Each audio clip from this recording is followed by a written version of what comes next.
Be brave, stay curious, and do something good while being on this planet. That's somehow the three things I would like people to invite to think about. This is the Creative Voyage podcast, a long-form interview show with the mission to help creative professionals to level up. I'm your host, Mario De Picolzuane. I'm a creative professional myself, active in the fields of graphic design, art direction, and creative consulting. In this podcast, I present in-depth interviews with some of the world's most inspiring creative professionals, revealing the stories that shape their lives and careers, plus actionable strategies to help you take your mindset and skills to the next level. I invite you to join me on this journey.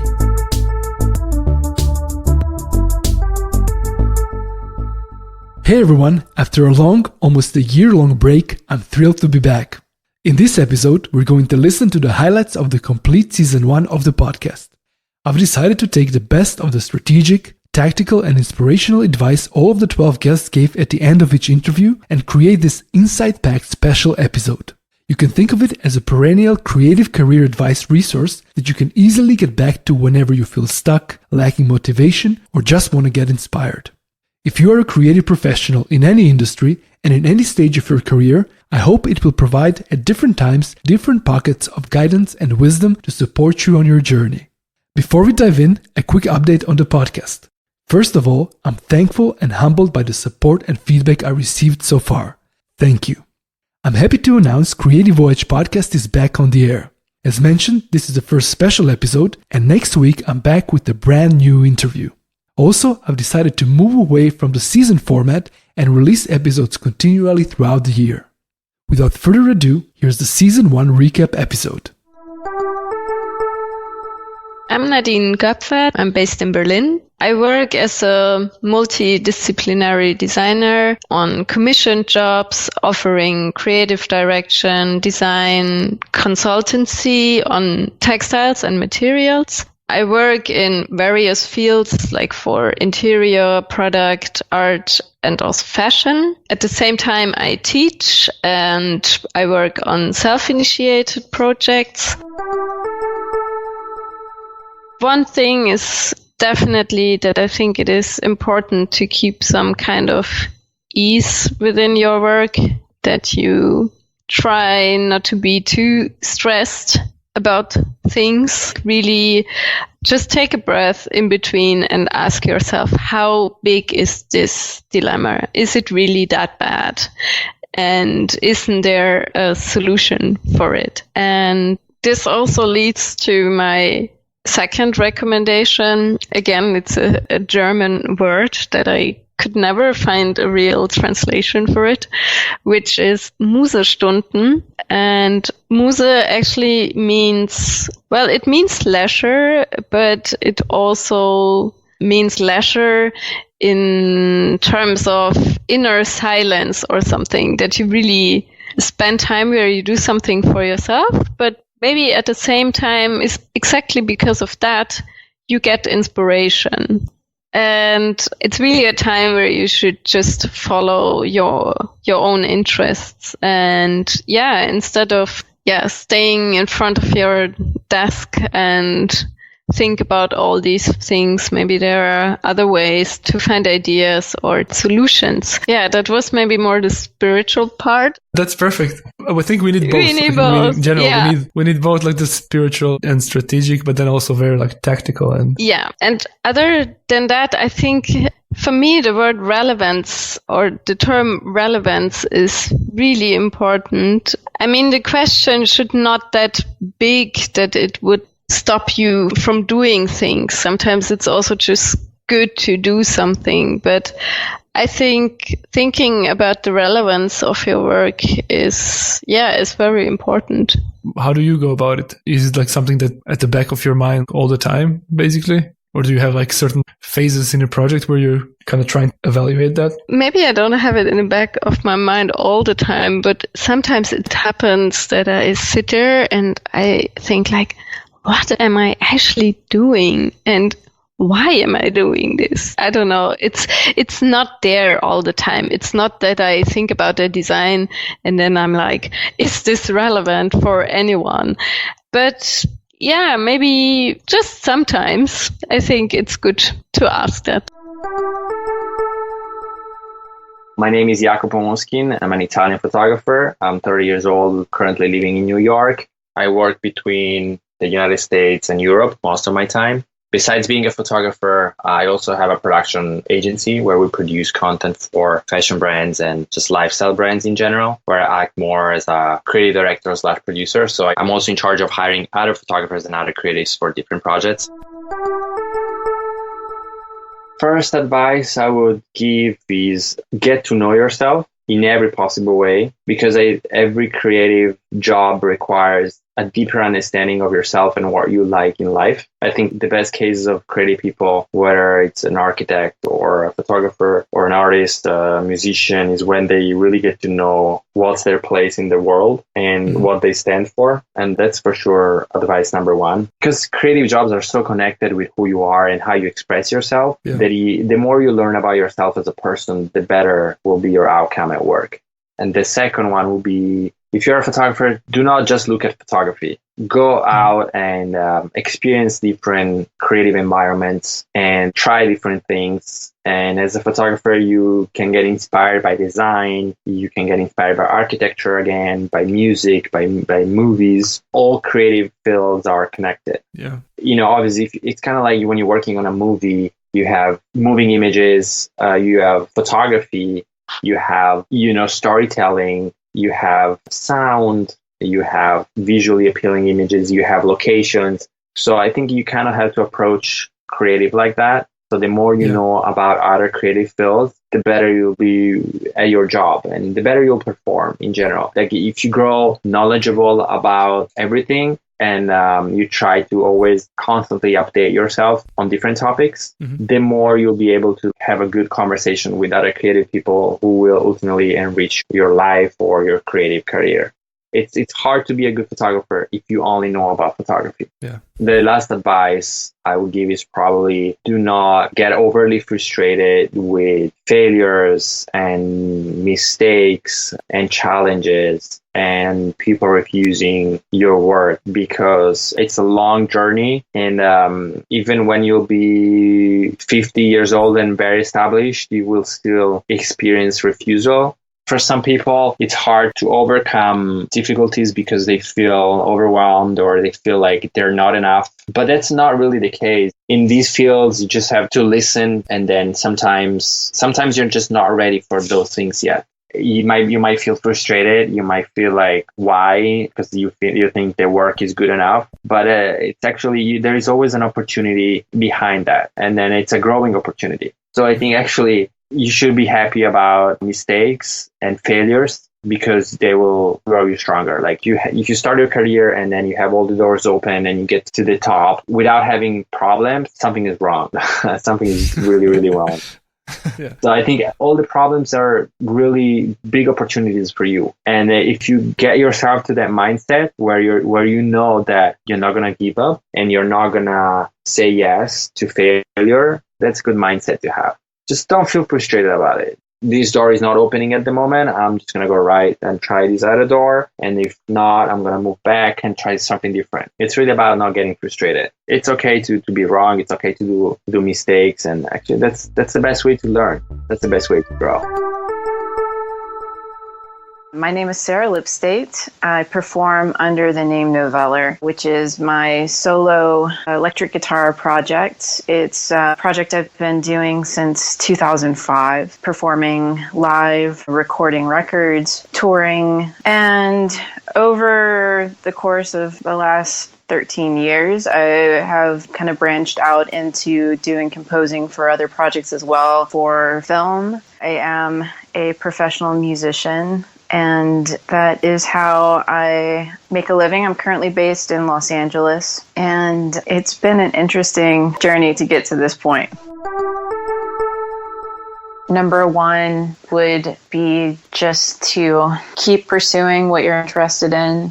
Doesn't matter if you are currently having to work a day job or it seems like you don't really have the right to dedicate your energy to music. If you're not a professional musician, that doesn't mean that you can't play guitar for 3 hours a day if that's what you want to do, I think it's really just important to keep igniting your passion for whatever your instrument is. And that being said, I guess number 2 would be allowing yourself to listen to your brain and your body. There's certainly times when I felt like, you know what, I don't want to play guitar this week. And I've talked to other musicians who feel similarly conflicted with that, where it's like, wait, but this is my life. This is my job. And it's like, you need to listen to your brain, because the brain has to recharge and refresh itself. You're not a machine. Yeah. And I think that that's part of keeping that flame burning for music or whatever your creative pursuit is. Number 3 would just be, I wouldn't say managing your expectations, but just accepting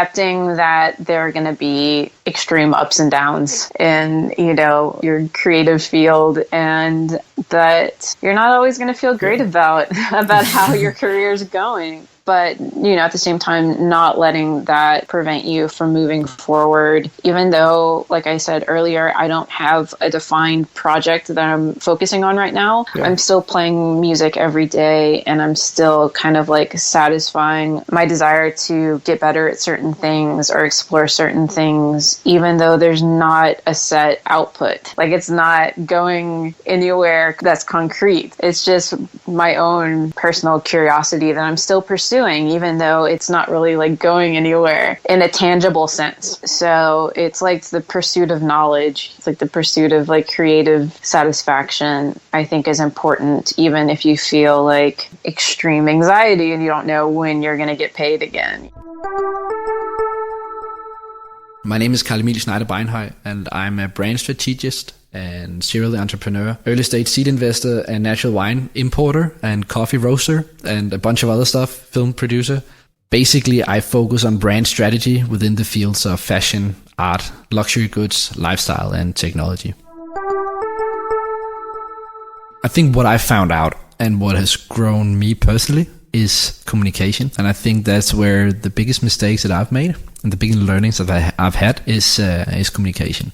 Because during any client project, you'll do mistakes, or you'll have failures, you just have campaigns that won't work, and that's just life. But everything that I've felt, or every customer I've lost, or any project that's just died, it's all boils down to communication and the specifics, the lack thereof. And you have a tendency to be very communicative when things are going well. When you find hiccups or you're not certain of things, that's where communication helps, and that's what differs a good agency or a good consultant or talented people, is that where communication is most important. That can be communication internally within a team, or externally between you and a client. Is the communication is most important when things are not going as planned. And if you're forthcoming in the communication when things are not panning out, then almost anything can be let go, can grow, and can be a sustainable business still. What I've learned most is basically the importance of being upfront in your communication with your clients and with your team. So not making them guess where you are, not making people guess what you feel about something, being forthright and communicative. And there's so many people that are more smart in hold that part than me. I just think that's basically what I had to learn for myself, even though I have a clear idea of how I want to communicate with my clients, with my team, is that it's something where you can always improve. And it's some of the things that I've learned the most from is basically bad communication. And luckily, I've had a lot of good projects, which means that I've had a lot of good communications. But every time a project has gone wrong, the thing that I've done, that I've either lost a client, I've gotten a bad relationship with a business partner, or anything like that, has been the lack of communication. And it's both when you're at fault and you do not communicate, or when you feel other people are not living up to what they should. And that's one of the hardest things. That's actually the communication where you do critique of other people. And I feel it's very important to create a culture in whatever you're doing where you actually can be harsh and be upfront and say, this is not okay, or this is not what we agreed upon, or this is below what I expect from you. And that is some of the things that I've had the most difficulties with. And I think that's one of the key learnings that I've had, be upfront. If things are going off the track, if you say it right up front and say, this is the issue we're having right now, I do not know how to solve it. We're working on the knowledge of how to solve it. Because what you want usually is like, shit, you found out you have a problem here. Then you want to go to your client and say, there's a problem. and we solved it, or this is how we're going to solve it. But if you don't have an answer, you don't want to take the communication, internally or externally. And what I think I found out is so important to take that communication even though you don't have an answer yet. Because the moment that they're in the loop, whether it be internal or external, then people feel safe.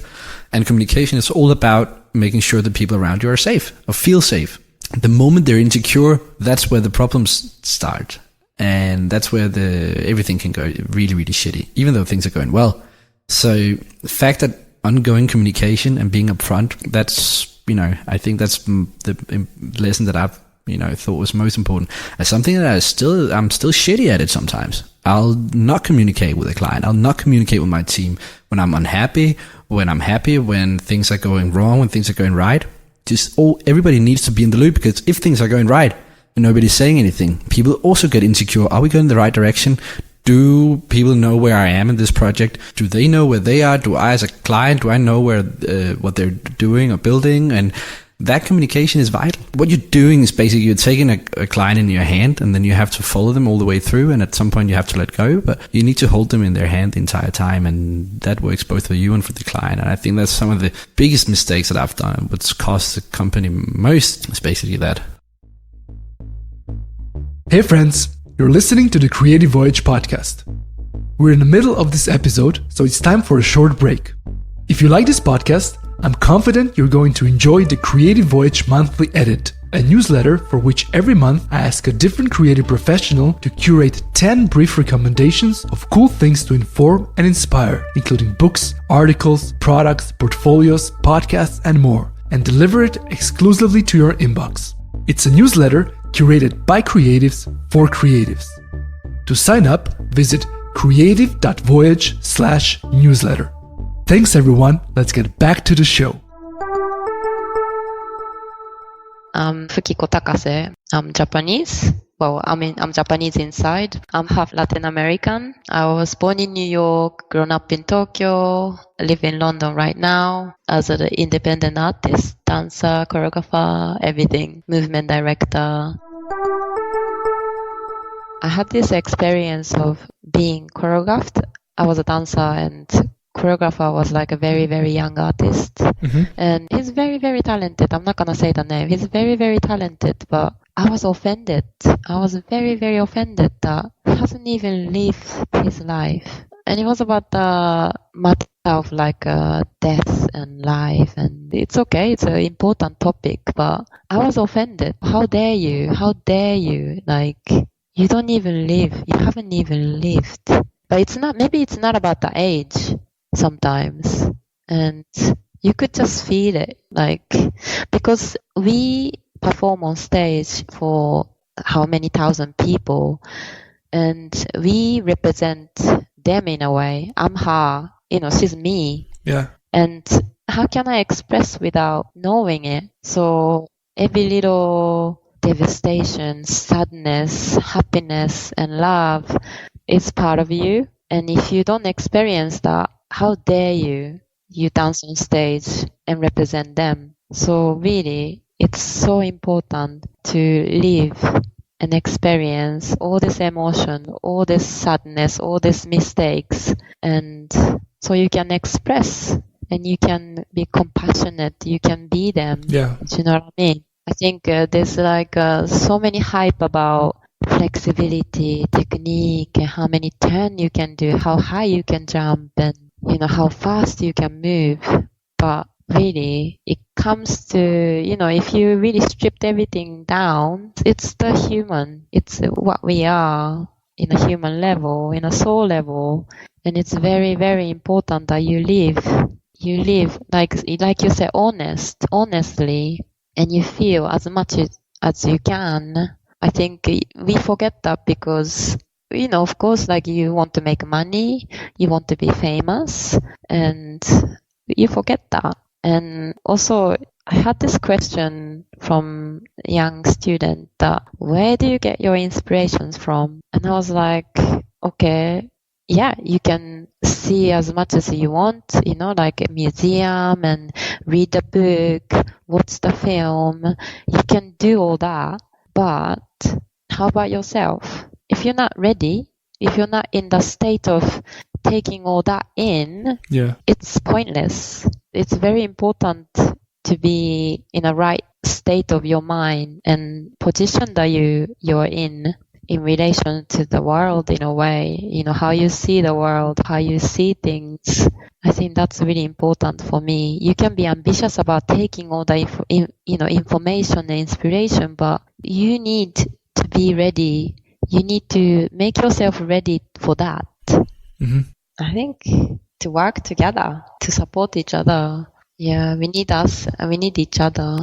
It's easy to kind of keep your fortune and not to share because maybe you suffer before, but it comes back to me if I give. I'm Merijn. I'm from Utrecht, the Netherlands. I live here now for 20 years since I did my studies. Just turned 40, so I like to work in multiple disciplines. I think that's important for my profile, to see things a bit broader than only illustration. The first thing would be, don't be afraid of the unknown. The unknown is super scary. Things you have never done can be really, really scary. For example, when Nickelodeon reached out to me with the Yo Gabba Gabba show, it's like a huge TV show in the US. They wanted me to do an animation. I never did it. And I was like, fuck it, I'm going to do it. I don't know how, but I'm going to pull it off. I never did anything with animation. I didn't know how it worked. I know my brother did it, but I wasn't in real good contact with him back then. So I was like, okay, let's go. And I did it, and I was so scared. But then 2 months later, we had this animation. It was on national TV in the US, and it was like such an eye-opener. Yeah. Don't be scared. Go for it, and you will reach new heights. And yeah, that's like the most important thing, I guess. Don't be scared. Okay. Yeah, don't be scared of the unknown. The second, explore new things and technologies. Also to stay ahead and experiment with things. Don't get comfortable. Mm-hmm. And yeah, the last thing is maybe it's really obvious, but you really have to put in the hours. You can be talented, but if you don't put in the hours, no one will notice. Just do a lot of work, but also be happy with it. My name's Charlotte Hill, and I run the design and art direction company called Charlotte Hill Design Limited, based in London.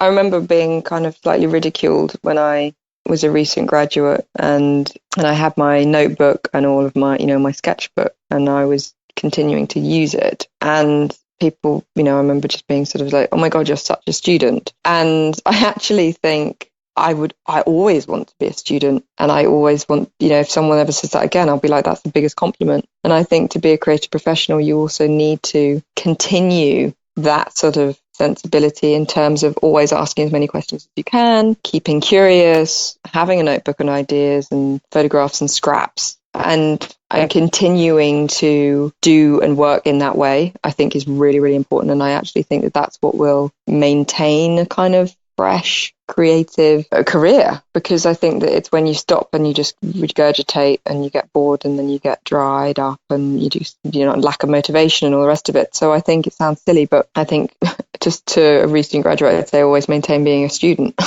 because, I think that's really important. I would also say brainstorming with your friends. It's really important to, I'm not talking about like friends I have that aren't in my profession. I'm talking about, I've got some friends that whenever we meet, we're talking about work, but not in a serious, like, oh, talking about work and how boring, like we're just going through work and talking about, oh, this is annoying to me today and this client said that. It's almost like brainstorming sessions. We're constantly like, oh, and then was this. And I think finding people who think similarly can be so inspiring and is rare, but when you do, I think it's fantastic. And in particular, this one friend I've got, we just have such a back and forth. And every time we kind of meet and then, go away from one another, we're just like, I'm all fired up now and I'm all motivated. And I think that, again, having that with people that you trust and are your peers and maintaining that is really vital. Third one, knowing what you're good at. it's a very easy thing to say, but I think it's very hard for a recent graduate or a student to quite grasp, because I think that at that point in their stage in their career, they don't yet necessarily know. And I think it's taken me a long time to know what my strengths are and to kind of have that confidence and to kind of go, okay, this is what I'm about. But I think that when you find that out, lean on it, but then equally bring in the other people who have other abilities, because if you try and do everything, it's not going to work. And I think trusting, respecting who you want within the team is really important. And the other thing, and I think this in terms of respect, is when I've worked with clients and they know that they've brought me in for a specific reason and they're like, that's over to you, that's your domain, you get on with it, that's yours. And you kind of go, okay, I own that and that's great. I try and do that with those that I bring in to a job. So for example, if I'm working with a photographer and a stylist and a prop stylist and we're on a shoot, then it's collaborative, but it's, well, what do you think? Where you bring that to the table and respecting their profession in that respect. So yeah, knowing what you're good at and then trusting and respecting that within everyone around you. My name is now Nozawa. I'm a Japanese and I'm a Tokyo-based graphic designer. After graduated Tama University in Tokyo, I started my career for 3 years in Tokyo, based in advertisement agency, and moved to London when I was 26. I'm now based in Tokyo and working as a freelance. The first one is, as I said, trust on instinct. This is very important.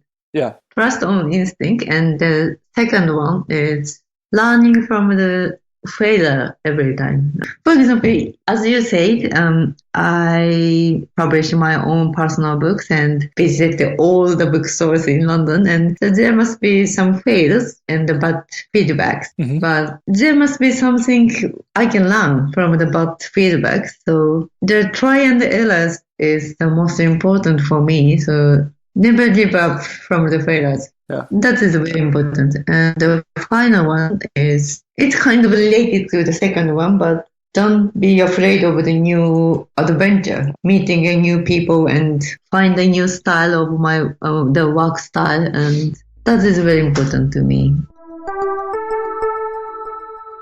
Hi, I'm Tim Rundle. I'm an industrial designer. I'm originally from New Zealand, but I'm now based in London. I have my studio in Hackney Wick in East London. The projects the studio takes on are mostly focused around products that exist within architecture. So there's a lot of furniture, lighting for brands like Menu, Resident, SP01, and also some more kind of typical product design projects for brands such as Joseph, and a little bit of strategic consulting as well.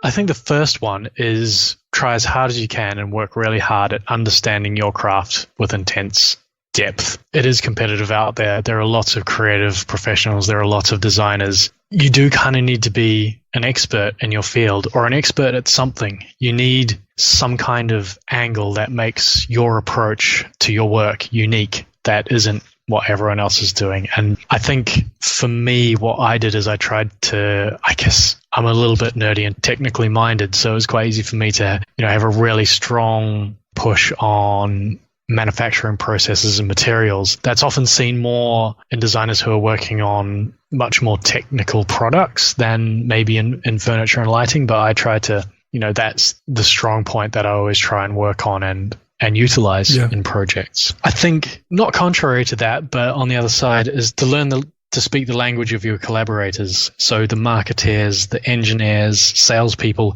even the people in logistics in the brands you're working for, they all play a really important part in getting your ideas into the hands of people. So you got to treat them like a critical part of your team. You can push each other, the kind of industrial designer, engineer relationships, there's always a bit of tension there, but you need to do it with empathy for their role. You can't just come in and say, no, I'm the designer. This is how I've decided things should be. You have to make it work like that. You need to understand that they're a part of your team and they do really, really important work. So learning to speak their language, understanding their terminology, know what their role is about so you can get the most out of each other is really important. I also think now that I've been running my own studio, the third thing and final thing is don't forget your job.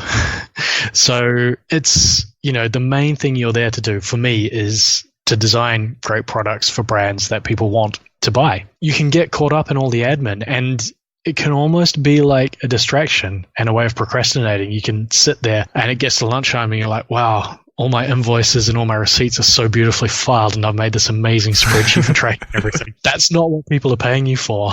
It can feel like you're being really diligent and doing what you should be doing, but in reality, it's actually a distraction from the most important thing you do.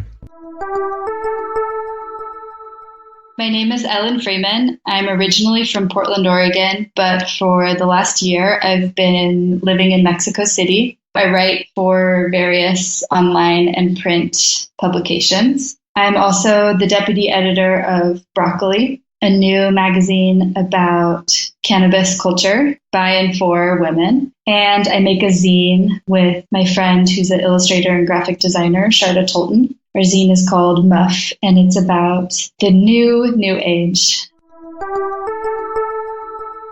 Okay, I'm going to cheat a little bit because my answer is going to be spreadsheets. Okay. So I think spreadsheets are very important. And it's something that I've only recently started doing. But I have a spreadsheet for the story ideas that I come up with. I have a spreadsheet for the pitches that I've sent that has a column for what was the pitch, who did I send it to, when did I follow up, what did they say. So I can see exactly how much I've pitched in the last year. I can see how many have been rejected and accepted. I can see the pitches that are still floating in the ether and try to revive them. That's my most important spreadsheet. I have a spreadsheet about getting paid where I have like a story that's been accepted, how much they've told me they're going to pay me, the published date, and then whether or not I've been paid. And that might seem silly because you would expect people to just pay you, but sometimes it takes so long that you forget and they forget and you have to kind of track that down. Yeah. I have a spreadsheet for editors' contacts. So in every one of these groups that I'm a part of, they'll publish like either calls for pitches or just some editor posting on Twitter like, hey, pitch me. And editors' emails can be really, really hard to find. Like they already get so many emails that they kind of bury them and they don't release them to the public that often. So I have this spreadsheet where I write out their name, their email address, where they work for, if they said what they're looking for, and whether or not I have any kind of like mutual connection to them. That's a very important spreadsheet. And that's also helpful for when I have an idea, I can get that spreadsheet out and look at it and say, okay, who might this be good for? Yeah. So spreadsheets. Hi, my name is Eike. I'm German-born. I grew up in Hanau, a small town next to Frankfurt. I run a studio named Hort. We are based in Berlin, and I'm here in Copenhagen to record this podcast about design and all the problems I had with it. You heard that so many times. That's the end of every talk I'm giving. Be brave, stay curious, and do something good while being on this planet. That's somehow the three things I would like people to invite to think about. So you stand by that? Yeah, I stand by that, yeah. Okay, perfect. Great. I am Jonas Bjerre-Poulsen. I am co-founder and partner in an architectural studio in Copenhagen called Norm Architects. We work within different creative disciplines. So we do residential architecture, commercial interiors like restaurants, hotels, creative office spaces. And then we work a lot with product design, photography, and art direction. We have our studio in the old center of Copenhagen, but we work internationally in most of Europe, in the US, and in Japan.